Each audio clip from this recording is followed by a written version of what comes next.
In the flyover states, the cultural revolution happens at its own pace, one person at a time. It's rare that the seeds of social change planted across the nation bloom first in the heartland.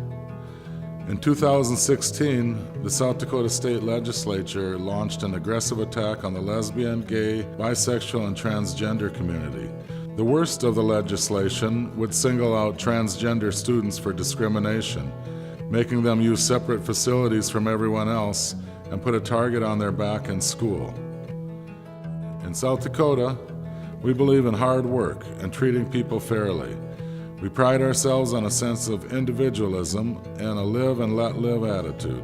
The idea that the state was going to legalize discrimination didn't sit well with everyday South Dakotans. Here we had a defining moment for the state. The opposition was growing, but the message wasn't being received in the Capitol. What this movement needed was a face, someone to speak truth to power. That someone was Thomas Lewis. I was born here in Sioux Falls.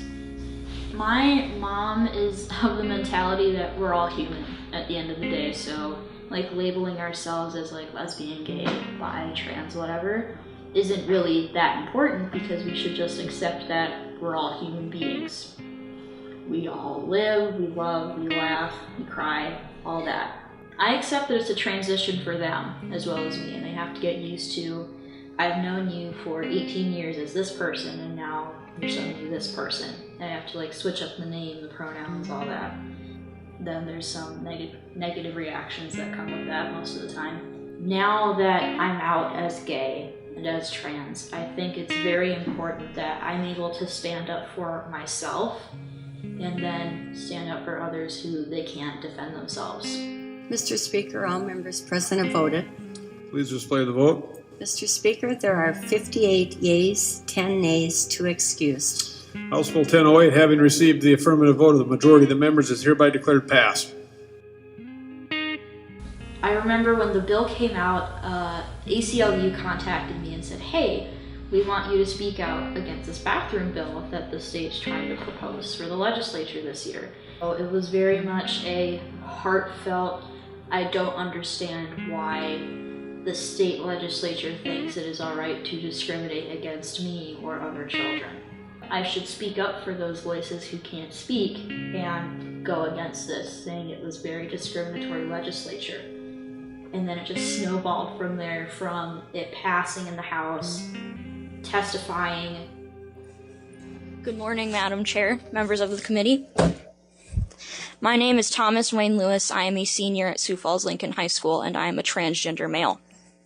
This bill hurts. It makes me feel like I'm not a human being. I'm being treated like I'm different, so I need to be isolated. It makes us feel like we're all alone in the world, and that the stigma that we face already is real, and it's worse. It makes me feel like I am not human, that I don't deserve the same human treatment. I respectfully ask that you vote no on HB 1008. Thank you, Madam Chair.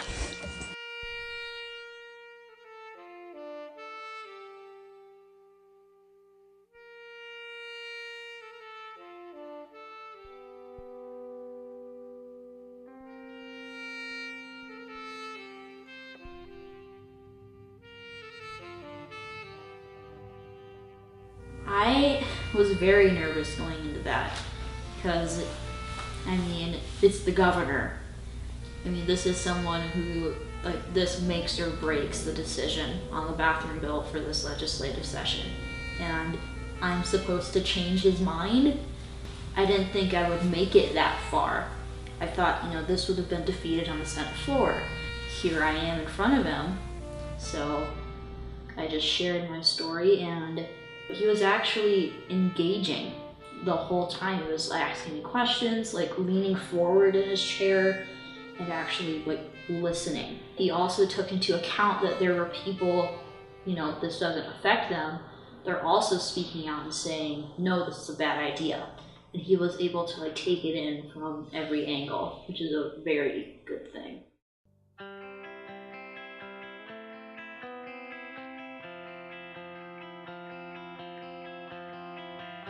Mom, they vetoed it. Check, please, please, make sure this is real, please. And she of course was astounded and checked, and there was this small party that we had. You like, they vetoed it, and then got like 16 calls from different news outlets like, tell us what you're feeling, please. And did all that, and then there was a, oh wait, you were getting a burrito, weren't you? So you still had to go to Qdoba. Now, like, there's that realization that, like, I did it. My work actually changed something for the better. And that's a very good feeling to have. The ACLU, they really got the ball rolling about getting me out there on, like, to that first press conference, getting me to peer. Like, they understood that although I am this person who is willing to do all these things, I'm still a human being who needs to, like, sleep, eat, and practice self-care. Like, that shows me that this organization actually cares about not just the cause, but also the people who are fighting for a cause. The ACLU works in the legislature, the courts, and in the community to ensure that every South Dakotan is free to be themselves. We believe everyone deserves the opportunity to thrive. The word Dakota literally means ally. When you join the ACLU of South Dakota, you become that ally. Every day across the nation, the ACLU is called on to defend the freedoms guaranteed in the Constitution and the Bill of Rights. There's never been a more important time for freedom-loving people to support the ACLU of South Dakota in our effective work to protect freedom and liberty. Our rights depend on our willingness to defend them. By joining the ACLU, you'll be doing your part to restore South Dakotan values of justice, due process, and equality under the law. Because when we come together as allies, we can empower and amplify the voices that make a difference. Voices that lift up the community and carry us towards a future that's a little bit brighter and a lot more equal. Voices like Thomas's.